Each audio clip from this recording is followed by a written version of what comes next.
Now I want to talk about just general offense.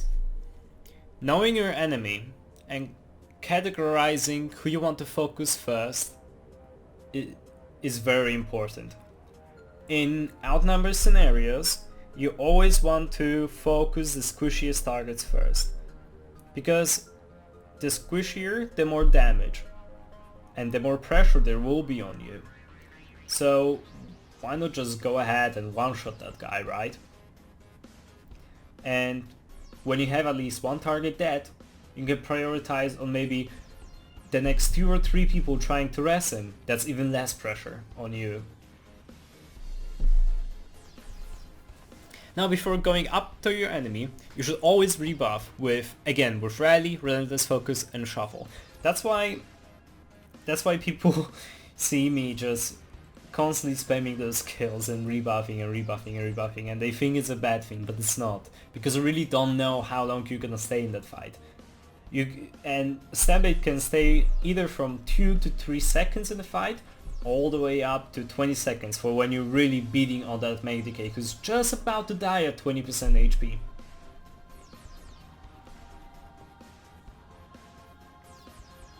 Your ultimate has both a 20% damage amplifier and major defile and noCP.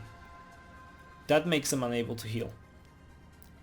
Once your ultimate is on your enemy, you do much more damage. That's why before doing any damage, you should always first apply it. Sometimes I don't even bother going on my enemies without my ultimate being up.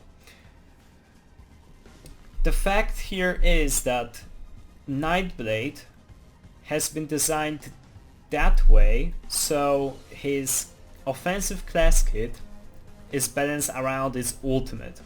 Without the ultimate, Nightblade does no damage. With its ultimate, the Nightblade does do damage, but it's only during a certain period of time. You cannot kill a decent enemy without your ultimate up, and you will never be able to do that. The only people that die to a Relentless Focus one-shot are trash cans. Play around your ultimate and not your Relentless Focus. Relentless Focus is too easily counterable against good players. I almost never use it unless I'm sure they can't currently roll it. After ulting a player, I expect a dodge roll. Always. To bait that out, I usually start charging up a heavy attack after an ultimate and wait for their reaction. When they roll, and my assumption was right, then I hit them with a fully charged heavy attack into surprise attack once they are out of roll again. If my assumption is wrong and they didn't roll, then I just hit them with a medium attack into a surprise attack and you do more damage anyway. There's nothing you can lose. It's a foolproof strategy. And it would look something like that then.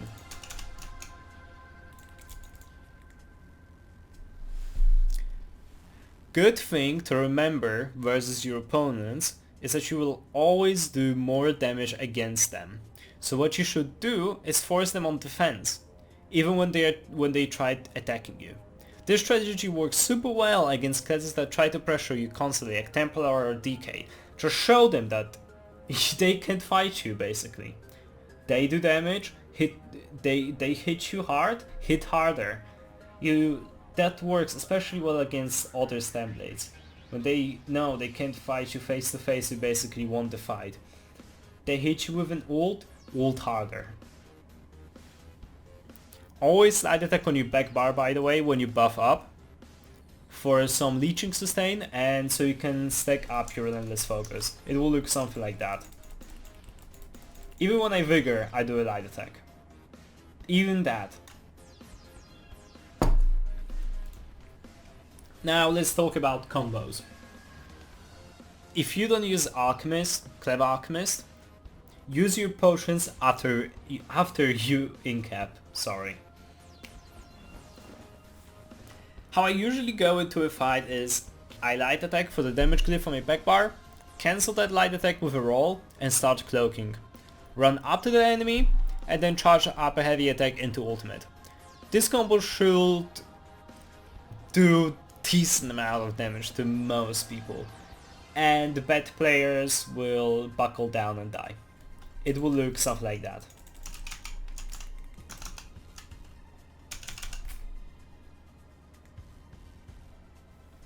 If they don't die from that, then you just spam surprise attack till they're under 40% HP and then you execute them. That's the easiest way of playing a Stamblade. Using Relentless Focus after your incap only works when you fight this, if you fight either bad players or you baited out a roll dodge. When you get under 50% health and you know that you can't kill your opponent quickly enough, that's the time when you need to get on rolling and back out from the fight and try again.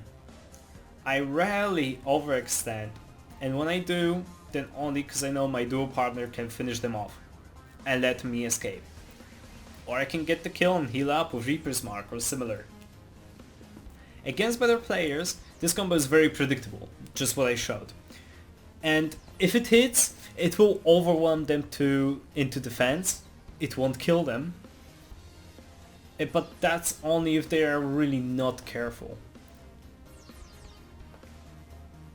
Another combo is to just use a stacked up Relentless Focus on your enemy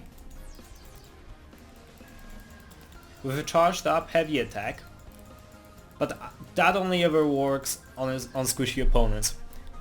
You need to get a feel for who's squishy and who's not, so you simply just do a heavy attack and relentless and either execute or surprise attack them till they are dead. That will look something like that. Fight, that's crazy. You can also use Relentless Focus and then cancel the bow and run at them with incap. That will look something like that.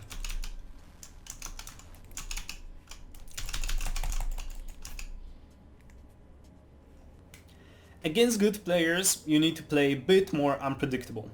So say you don't cloak before a combo anymore, just heavy attack into Soul Harvest, or make them feel safe and let them go at you and then unleash your combo on them. I usually surprise attack a bit before they get too confident and then combo them to death. So really what you're just trying to bait out is them feeling comfortable and not expecting you.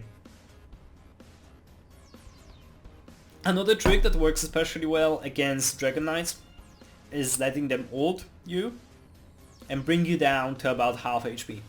Rolling away wants to make them chase you and turn around with your ultimate as they are stuck on their front bar. I killed countless of mag decays in Alikir Desert just because they thought they could chase me down with their buffs down because they thought I will be dying. And like out of nowhere you come out and you incap them for 13k. It's the best thing ever.